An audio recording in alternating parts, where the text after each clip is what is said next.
تو حضرت حاجرہ کہنے لگی کبھی باپ بھی بیٹا ذبح کرتے ہیں؟ شیطان کہنے لگا ان کا خیال ہے کہ ان کے رب نے حکم دیا ہے۔ جناب حاجرہ فرمانے لگی اگر رب نے حکم دیا تو پھر تو مجھے شیطان لگتا ہے، تو مجھے شیطان لگتا ہے۔ کیا مطلب؟ فرمانے لگی اگر رب کریم کا حکم ہے تو میرے پاس ایک اسماعیل ہے، اگر 1000 بھی ہوتے میں سارے اللہ کے راستے میں پیش کر دے دیتی۔ مالک کا ہی تو ہے سارا کچھ، اسی کا ہے، اس میں لیت اللہ کی کیا گنجائش؟ حضرت سیدنا ابراہیم علیہ السلام نے بیٹے کے حلق پہ چھری رکھ بھی دی اور چھری چلا بھی دی، رکھ بھی دی، اور وہ تو اللہ کریم نے فرمایا یا ابراہیم قد صدقت الرؤیا، ابراہیم تو نے خواب سچا کر دکھایا، وہ قیامت تک تیرا نام رہے گا۔ حضرت ابراہیم نے وطن بھی دیا، جان بھی دی، بیٹا بھی، اللہ کریم نے دمبے دیے، فرمایا یہ فدیہ ہے۔ اب یہ قربانی قیامت تک حضرت ابراہیم کے طریقے کے مطابق جاری ہے۔ نبی پاک صلی اللہ تعالی علیہ وسلم نے حضرت ابو بکر صدیق کو امیر حج بنا کے رخصت فرمایا۔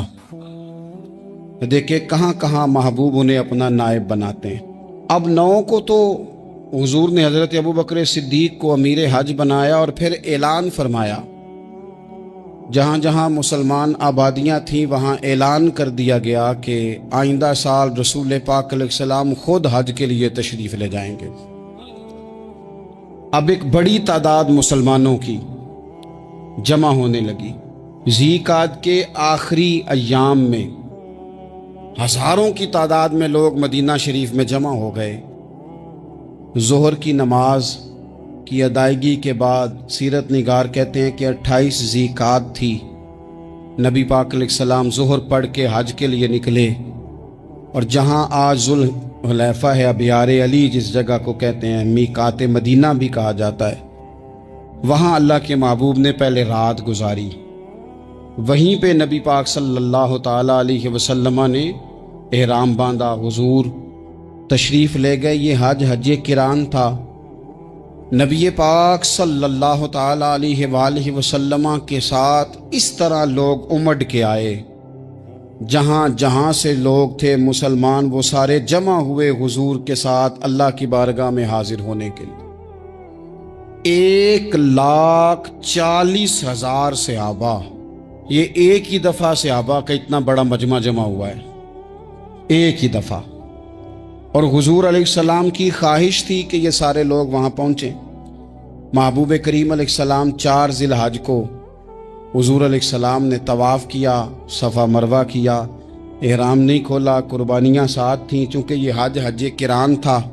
اللہ کے رسول صلی اللہ تعالی علیہ وآلہ وسلم نے پھر 8 ذی الحج کو ظہر کی نماز جا کے منا کے میدان میں ادا کی۔